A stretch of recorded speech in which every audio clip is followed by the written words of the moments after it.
He's with us today to talk to us about many things. He's got a lot of stuff that he wants to get off his chest. You saw Periscope today, and you're going to jump into that. But really, I'm going to stick more to my focus and attention, I guess, in the Common Core. And this is where I want definitely to get that tweeting out. Do you like Common Core teachers? Because if you do, you are really seeing that there is how can I explain it? I really believe that this is a conspiracy to get you guys to adopt Common Core and find out what it's going to lead to.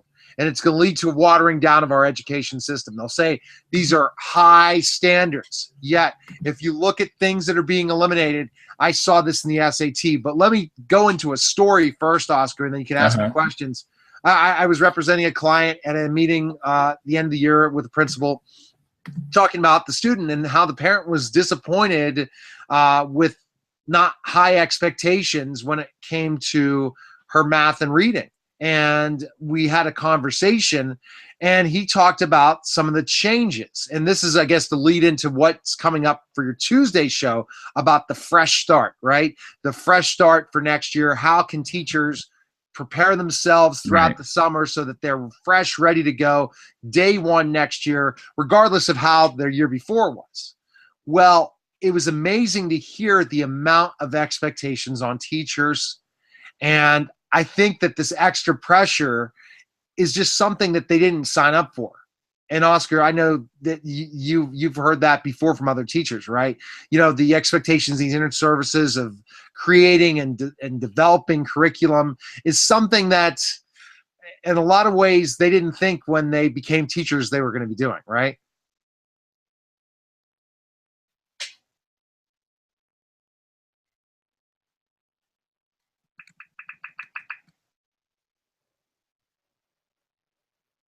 Oscar, I can't hear you. You know that. Oh, I apologize about that. That's okay. No, I'm saying it's interesting. It seems that the whole Common Core thing, there is a lot of work involved on behalf of the teachers, and they expect the teacher to create it all, and that of course amounts to a lot of hours, Neil. So right, and that's the problem, that I really want to go after the Common Core creators. One of them is the CEO of College Board, and that we'll get to that. I guess you've set me up in that way, but I mean, when you're hearing this thing, PA Common Core, we've adopted PA Common Core. We've not adopted big Common Core. The principal said we come up with PA Common Core. That means Pennsylvania Common Core, and there are good things about Common Core, yet, Oscar, it's a bunch of words. I dedicated 2 shows going through Common Core, and then I was told they cut funding for Common Core. So we really have, we've been given these new standards. Oh, they're the same thing as Pennsylvania standards, yet the interpretation is the biggest problem. So what they're doing is they had all the teachers go ahead and present in front of all the rest of the teachers in the district on what they teach every year. They had to go through and say, this is what I do, this is how I do it, and here are my expectations, and all of that. Can you imagine the pressure that you would go in front of all your colleagues from the entire district and present what you teach your students? Yeah, that's a lot. That's just the beginning. That's just the beginning of what this district did. And I have a feeling that there's a lot more to this than that, Oscar, for sure. Go ahead. No, it just seems that you're talking about PA Common Core. I seem to hear that a lot with different states. We're doing our version of the Common Core. California doing their version of Common Core. So and so doing their version. I don't know what that does. If you're doing different versions of it, what does that mean? I mean, wasn't it supposed to be one standard for the? Yeah, exactly. And it's a rebellion. And Governor Christie flat out said, Common Core stinks. It doesn't work, and I'm not. And we got rid of it. So really, you are in a process, and this is where we'll go into the story, but this is the first story. But I think you saw my whole I did. rant on Periscope today. I saw that on Periscope. And when I'm ranting, you could be tweeting, or I'll be tweeting while you're talking. It doesn't matter, especially, and people, if you're listening live, watching live right now, do you like Common Core? And I call it common crap. And so I am going right to the core in that I think it's common crap. And what I'm seeing is it is literally taking hostage to what we as a country, with the best higher education standards in the world, and yet we educate everyone, that we're adopting different things. But the conversation started, well, we got the teachers to present the material, what they're teaching. That wasn't the end. Then we got them all together in the same room to write curriculum. So that they said, this is what I teach 6th grade. This is what I teach 7th grade. This is what I teach 8th grade. This is what I teach 9th grade. This is what I teach 3rd grade. They all got together, rewrote them under PA Common Core standards. So who gave them the ability, Oscar, to write curriculum? Right. I mean, what has happened to these great PhD education experts? They're supposed to write the curriculum for us. Why are we asking teachers? Because we're copying places like Finland. We're thinking that, but again, the intelligence of these teachers, no knock against the United States teachers, is that they have far more education. They were better in school. They were trained better. And they have been going to not just these, these teacher in services. They have continued to go on in college and educate themselves up to PhD level. So to ask the average everyday teacher to write curriculum and then expect that they have part of the say, I don't agree with. Your thought? Neil, so one question that I have is, what exactly have you heard? Because you have that parent perspective, and you have that student perspective as you work with them in a tutoring perspective and all that. What stories do you have from actual parents? What are they telling you? What's their feedback on everything that's happening? I will definitely get to that after they finish the story. But yeah, I mean, their feedback is they don't know either. This is a really, this agenda is something sneaky. This agenda is something, if we use what Common was, and the textbook companies are rebelling. They don't want to continue to author it exactly the way that this standardized test is, and we'll get to that. But I wanted to get to the story. So they're all writing curriculum. They're all creating this so that they create high standards, high expectations. And we're no longer looking at, pushing certain kids into different tracks. We want to keep them all in the same classroom. So we want to be able to differentiate instruction with high standards, high expectations, and it's based on Common Core. Yeah. And see, I guarantee we could ask teachers right now, how many of you really understand Common Core?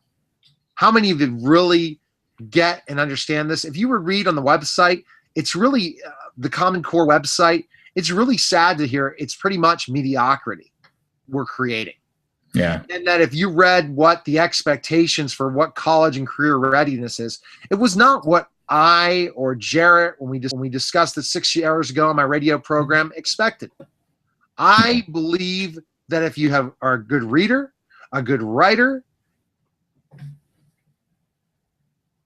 teach skills. We're not teaching skills. We're putting a bunch of standards in, and then no one can define what that standard is, Oscar.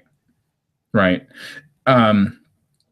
Yeah, it's crazy. One of the things that you and I have discussed in the past is what teachers really can say about what Common Core is. And we've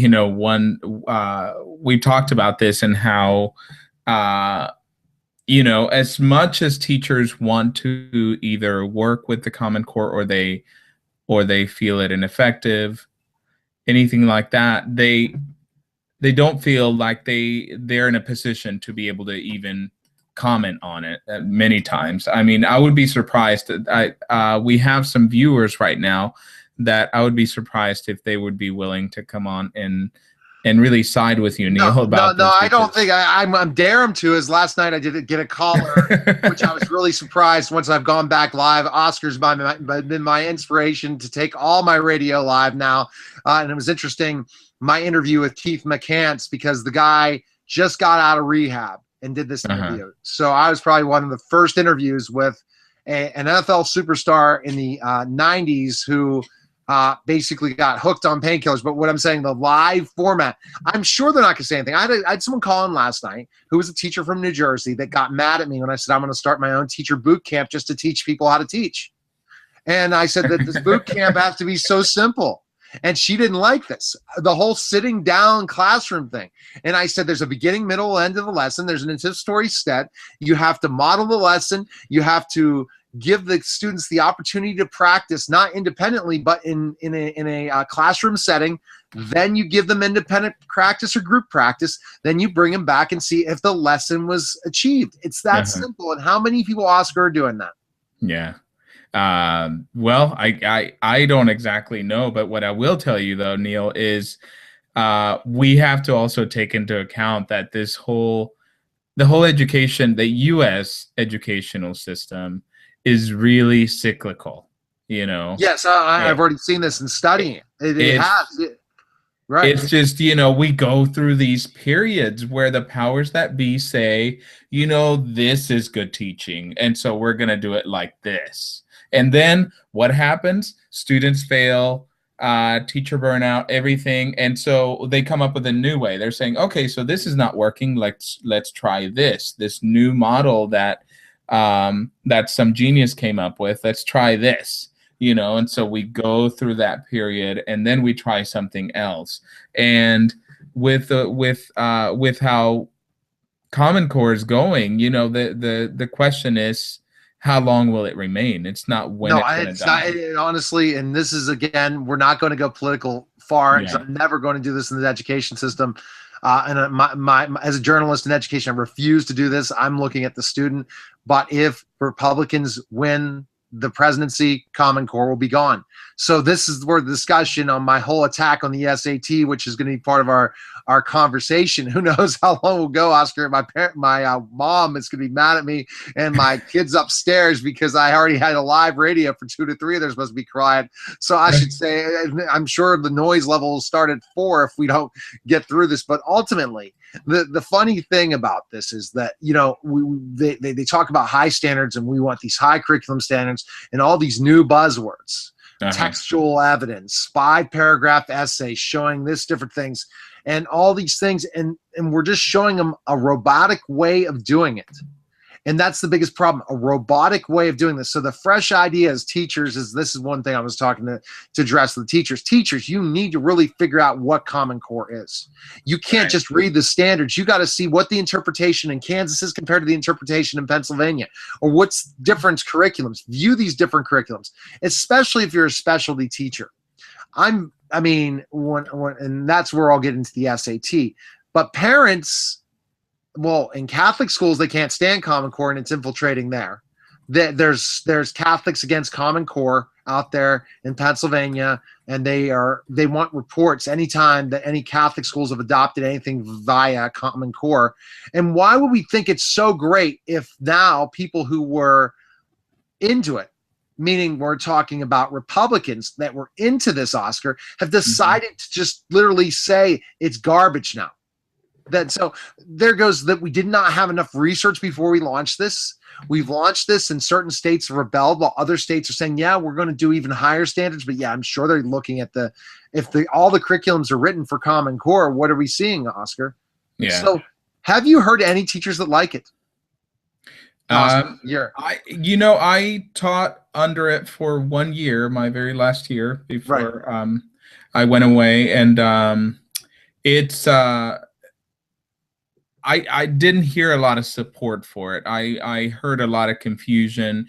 And one thing that happens with a lot of districts that are going to implement something new, Neil, is that they don't do it systematically. They don't do it well planned. You know, it's just, they don't have money. They don't have money to do it, Oscar. We have this new thing, and we have to implement it. We have to do it.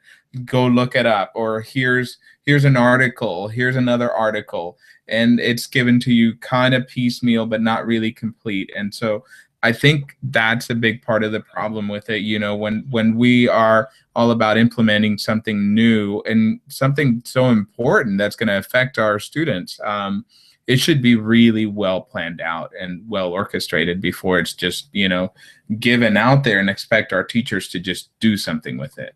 Well, You know, and that's so true, Oscar. And you hit the nail on the head when you talk about this, that it's the implementation. It's literally, you create standards. Standards are not curriculum. And this is the problem. Everyone wants to eliminate curriculum and teach to standards. That's a bunch of garbage. You need curriculum to guide you for success so that your learning objectives are met. Teachers cannot guide and lead instruction. And teachers, I bet you'll be upset about this, but ultimately, are you really teaching? Unless you're observing, if the first grade teacher is observing the second, third, fourth, fifth, sixth, seventh, eighth, ninth, 10th, 11th, 12th college teachers, you cannot drive instruction. Curriculum has a scope and sequence. First grade learns this, 8th grade learns this, 12th grade learns this. If it's a company, if it's math, standards K through 6, standards 7th through 12th. You know, for math, you look at the curriculum guides you through those standards. You can't have standards driving instruction, in my opinion. Your thought? what clarify that for me. What do you mean? You can't have standards driving instruction. You need curriculum to drive instruction. You can't expect a teacher that has only been trained for so many years to be put into a classroom that's not a social scientist, is not somebody who can really even understand how to check for understanding, be able to be thrown to the wolves and say, you don't even have a textbook anymore. You have to look at the standards, write a lesson plan, and teach it. Yeah. You know, Neil, and when you say this, I have to step back a little bit because I am a huge teacher advocate, because and I'm not saying they can't, but you need to have tools. No, right, but the thing that has to be put into perspective in all this is that, once again, with the implementation of these things, you know, there's teacher shortage, which my show, Teacher Talk Live, is going to be talking about very soon. There's teacher shortage. There's disorganization. There's just a lot of stuff, a lot of factors going on that, you know, there are veteran teachers, but there's also newer teachers and untrained teachers as well, you know. Right. No, but see, that's why you need a curriculum.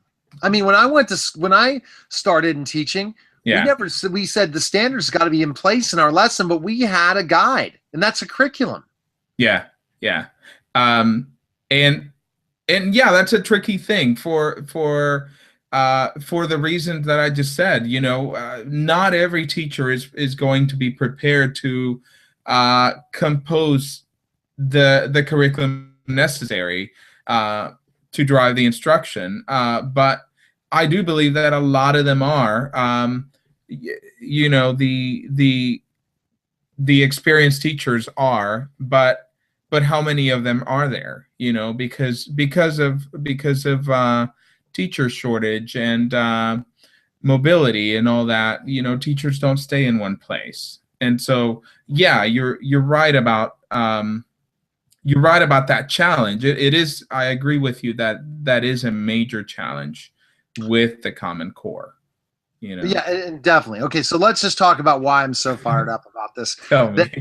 I do SAT and ACT prep tutoring online all over the world, and also locally in the Pittsburgh area.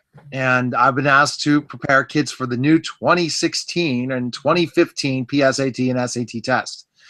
And observing the test, I was expecting it to be easier. Okay, and it is far easier in English and reading. Oh, Neil, just by the way, just reminding our viewers that they can ask you questions live at teachcow.com right now. So if you have a question for Neil Haley, you may tweet out with the hashtag Teacher Talk Live. So All right, now I was just the tweet I just sent out just for the people out there while I was talking to you is basically the thing I said: curriculum drives instruction, not standards. Uh-huh. And Right. so, and because I think standards is not, there's nothing uh, there. It's just words. There's no example. If you create Common Core and you look at how we're teaching it, I think we're sneaking up to people and eliminating subjects altogether. I think we're going to project-based learning. And I think this is a setup in so many ways till the teachers are forced into the specifics. But let me go into the whole SAT. So I take a look at it and reading, I'm like, okay, it's easier. Fine. You still can use the strategies that I teach even in the ACT. It's standardized. A couple things like use evidence or use charts. Okay, I'm fine with that. Then I observe the math. And then I am absolutely blown away in the changes. Uh-huh. No more real geometry, no more algebra 2, no more real showing your math strengths. All it is real world mathematics that anyone can do, yet has not been taught in the schools yet.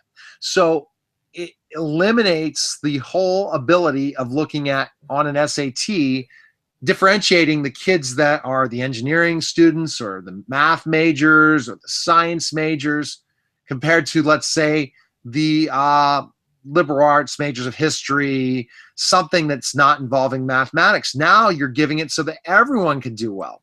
Right. The problem I have, and still I see it as you still got to train them because it's not taught in schools. The whole reason new SAT was developed is that they want their test to be exactly what they teach in schools. That's what they want the new SAT to be. What they teach in schools. You know? And that's shifting. That's changing. You know. Yeah. So basically the test is not about, think about it. Let's go to the two types, Oscar. I'm sorry to interrupt. ACT is all about aptitude.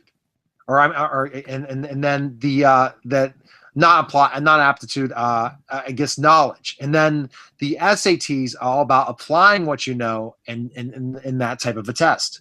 Well, now the SAT is making the shift that we want everything that they're teaching that's garbage in the high schools and elementary schools, making it what this is college and career readiness. So they said the reason we don't have tough math problems anymore on the SAT, and they never brought this up when they released it. They talked about we got rid of difficult vocabulary.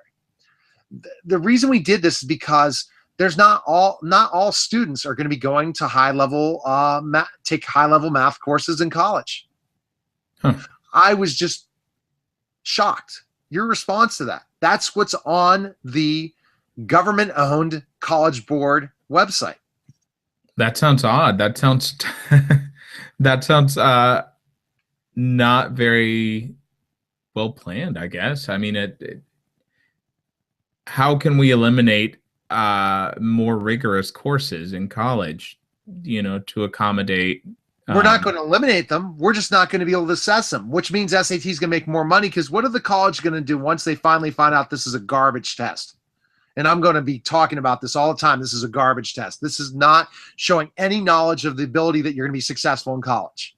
So college and career readiness of Common Core, what it's done is it's not preparing kids for college. It's making us a bunch of dummies because we're not teaching anything that's going to go into being successful in the college classroom. And I'm willing to debate anyone on this that hears me right now that wants to come out against me on this because firsthand, it's not going to prepare you for college. I just believe that they're going to say the subject tests are what you're going to have to take, Oscar. Oh, if you're going for engineering, then you have to take the math subject test, SAT. And you have to take, if you're going for sciences, you have to take biology and chemistry. And if you're going for history, you'll have to take the subject history test. Well, what about STEM and increasing the ability of creating more computer programmers and more scientists? This test is doing nothing but saying, oh, by the way, you did pretty good. Do you remember when you were looking at test scores for standardized tests in your district? You probably saw that it was like this. It wasn't like this. The SAT is like this. You have your low-performing students. You have your middle-performing students. You have that. You don't see such a huge gap, would you say, Oscar, on on state tests, would you? That No. would you have the you wouldn't see that. They're making it so everyone has a shot. I have a problem with that because you're going to have kids do worse in college. Now colleges are going to say, you know what we're going to say about this SAT? It's garbage. You need to take other tests. You need to take the ACT. And all that the College Board has done is taken a government payout. Your response. Well, what you just finished with, that's exactly it. You know, it's all about the dollar sign, you know. Right, and they want to take all the SAT companies like Princeton Review, Kaplan, and all those major ones and put them out of business. Wow. Because they're not about big business, government education. They want to fill their coffers. So Khan Academy offering all this, they want to make it free and affordable for everyone, and that everyone has a shot to perform well. Sounds like the thing that everyone gets a trophy. That's the SAT. And the ACT is the old school way. Well, you know what? You either understand this stuff or you don't understand this stuff. We're not going to trick you. It's what you've learned in school. Well, the sad thing is you might never learn that in school anymore. Yeah. And that's to put the ACT out of business as well. So that all that'll matter now is the subject test will be based on the colleges. And that means more money will be poured in by people who are middle class or upper middle class, not the ones that always still got the test for free. And they're just trying to say that now the ones that get the unfair advantage of being able to have all this tutoring, now the playing field is fair. That's difficult to look at. But here's the other part where the conspiracy starts. The author of Common Core is the owner of College Board. There you go. The CEO of College Board. So if you are about to say, and high school teachers out there, elementary teachers, please view the SAT practice test. It's the same thing as the SAT, and go and take it for yourself. And tell me right now, if you think this is the most goofy test in the world, that's what you're going to be teaching in 3 years when they finally have set you up to teach garbage like that. And it won't show the knowledge. I mean, Oscar, as an educator, don't you believe if we could teach the skills of being great in reading, great in math, and great in writing, that you're going to have success in life? Why do we have to make things so complicated? Because there's money involved, Neil. There's money involved, and there's many different views coming at you, and you have a constant, and that's change, and that's what happens in education all the time. And I've never seen it where it's equitable and it's fair. It's always something that's odd and misshapen. And so that's the major reason that I host Teacher Talk Live, because this show, what I'm trying to do is just keep it within our parameters. My role is to think of, okay, this is the way things are, whatever they may be, this is the way things are, and we can't, as teachers, we can't do anything about it. So how do we protect the children? How do we make things better for them? Yeah, and that's what's fantastic about your show and Pro Teacher. And I was going to tweet something out tomorrow morning, and I'll just update everyone. I'm going to say, I love teachers, administrators, parents who care about the success and welfare of children. Right. The ones that don't need to get the heck out. We can't fire you as a parent, but we can fire you as an administrator or a teacher. Many times you can't. You can't. That's the problem. I mean, honestly, I was sitting in a meeting today that literally this teacher has been underhanded, has lied about things, and yet she's still. And this is a private school, and she still will keep her job. Yeah. Can you believe that? Yeah. So I wonder how much crazy response. I'm going to thank Oscar again for future tweets, because my good friends at Bing Bing Celebrity have hammered out. They saw the live interviews I did today, and now they're retweeting them. So that'll keep building up my my Twitter reach. So Oscar, again, a great consultant in the whole media thing. I wish you would have Periscoped. I wonder what people would have thought on that. We'll have to do that when you have it back on. But I think what the cool thing is, Oscar, you can do this show anytime. It becomes addicting. Yeah. I ended up getting addicted for 3 years interviewing 17 people a week or 20. I've decreased the amount, but it's fun because you get to know all those different things. Yeah. So how many teachers? That's the big thing. Let's open up Ed Chat right now. How many teachers like Common Core before my kids are about to get loose and it'll be crazy? How many teachers like Common Core, and how many don't understand that you're drinking the Kool-Aid and this is just the beginning? The curriculums haven't been developed yet, and the tests are becoming more and more like them. And Oscar, when you read those Common Core standards, can you really tell how we're supposed to do it? No, it doesn't tell you how to do it. It just says this is what is, and this is what kids should know. It reminds me of those books. You remember those books that you buy at the teacher store, and I think they have it on a lot of stores. You know, what your what your students should know by first grade, or what your teacher. Yes. You remember those books? Yes. Yeah, it's kind of like that, isn't it? You know, I agree, but no. But see, the bottom line is there has to be curriculum to drive instruction. There has to be great curriculum writers still out there. Yeah. And that means those are the great teachers from the years when kids really were prepared for college. Now our new age ones that don't believe that there should be that kids should use calculators in the 4th grade and are not looking at the development. It's a scary thing. And so if you are a parent listening right now with a 1st, 2nd, 3rd grader, and you're seeing Common Core reap its little head more than the high schools, it's because the high schools will rebel. The high school curriculum writers are not going to infiltrate it. But if you look at how the expectations of what College Board thinks is college and career readiness, it's a shame. It really is, because I'm not nervous about preparing these kids at all. I just don't know what I'm preparing them for. Looking at a chart and interpreting it. Is that really life? Is that really going to help you when you're sitting in a biology class, or an algebra class, or an econ class, or a U.S. history class, or a Shakespeare class, Oscar? Yeah. No, it's not. Yeah. All right. So so you can find more information on me, because I'm going to have to say sayonara, and I'll let you get one more question. Tutor, go ahead. Yeah, no. I was just going to say that we have a question from Dee Dee Rittman. Okay. And she says, or maybe more of a comment, and she said, how many teachers can even define Common Core? And that's a really good question, Dee Dee. How many teachers can really define it? And how many teachers do really want to get into the meat of Common Core and stand completely behind it, you know? So that's a big question. That's a big question that I'm not going to answer, but my guest, Neil Haley.